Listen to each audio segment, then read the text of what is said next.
బేసికల్‌గా దేవుడు మనకి బైబిల్‌లో కొన్ని ప్రవచనాలిచ్చారు. యేసుక్రీస్తు వారు రాకముందే కొన్ని ప్రవచనాలిచ్చారు. ఆ ప్రవచనాలేంటంటే యెషయా ప్రవక్త 53 అధ్యాయం 7వ వచనంలో అంటాడాయన, అతడు దౌర్జన్యము నొందెను, బాధింపబడినను అతడు నోరు తెరవలేదు. వధకు తేబడు గొర్రె పిల్లయు బొచ్చు కత్తిరించు వాని ఎదుట గొర్రెయు మౌనంగా ఉన్నట్లు అతడు నోరు తెరవలేదు.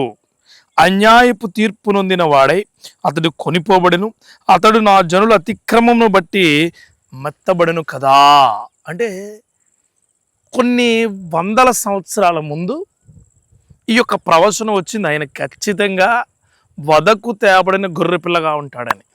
ఈరోజు మొట్టమొదటి మాట ఆయన సిలువలో పలికిన మాట లూకా సువార్తలో 23వ అధ్యాయము 34వ వచనం ఏమంటుందంటే, కపాల స్థలములకు వెళ్ళిన తర్వాత అందరినీ చూస్తూ ఆయన అంటాడు, ఏమనంటాడు, తండ్రి వీరేమి చేయుచున్నారో వీరెరుగను కనుక వీరిని క్షమించమని చెప్పాను.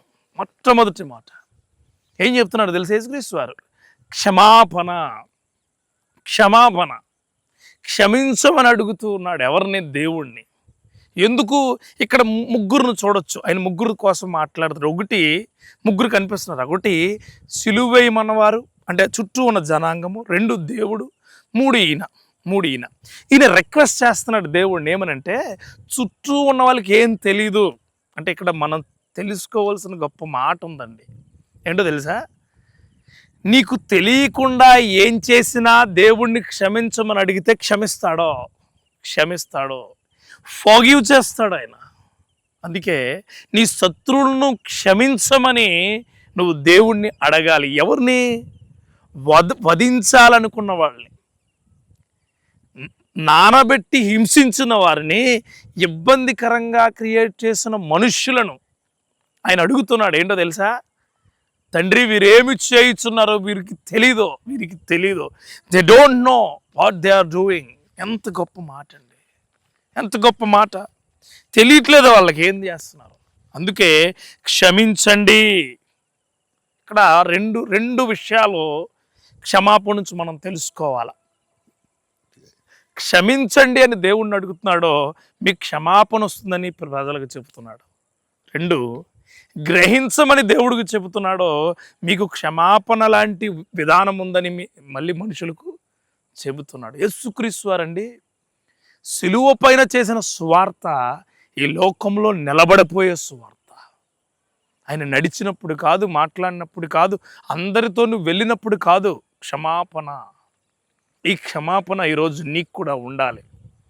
తండ్రి వీరేమి చేయుచున్నారో వీరికి తెలియని మనిషిగా, తెలియని వ్యక్తిగా, తెలియని ప్రజలుగా నువ్వు ఉంటూ నువ్వేం చేస్తున్నావో నీకు తెలీదు అని నువ్వు అనుకుంటూ ఉంటే దేవుడు నీకు చెబుతూ ఉన్నాడు.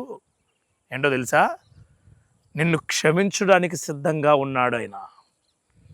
What ever things you are doing, whatever things you are grabbing now, ఈ క్షణంలో నువ్వేమి తీసుకున్నా, ఎలాంటి పాపపు స్థితిలో ఉన్నా, ఎలాంటి క్రియల్లో ఉన్నా, నీ తరపున ఆయన న్యాయవాదిగా నిలబడి తండ్రి అయిన దేవునికి అడుగుతూ ఉన్నాడు నిన్ను క్షమించమని.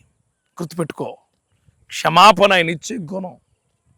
ఈరోజు నీ శత్రువులను క్షమిస్తావా? నిన్ను హింసించేవారిని, బాధ పెట్టేవారిని, ఇబ్బంది పెట్టేవారిని, నిన్ను ఇబ్బందికరంగా నడిపించేవారిని నువ్వు క్షమిస్తాను అంటే ఈ మాట నీ కొరకే. మొదటి మాట క్షమాపణ. ఆ క్షమాపణ కలిగిన క్రియలు దేవుడు నీకు నిండుగా, మెండుగా, శక్తివంతంగా కలగచేసి నిన్ను నడిపిస్తాడని నమ్ము. ఈ క్షమాపణ నీ కొరకు మాత్రమే.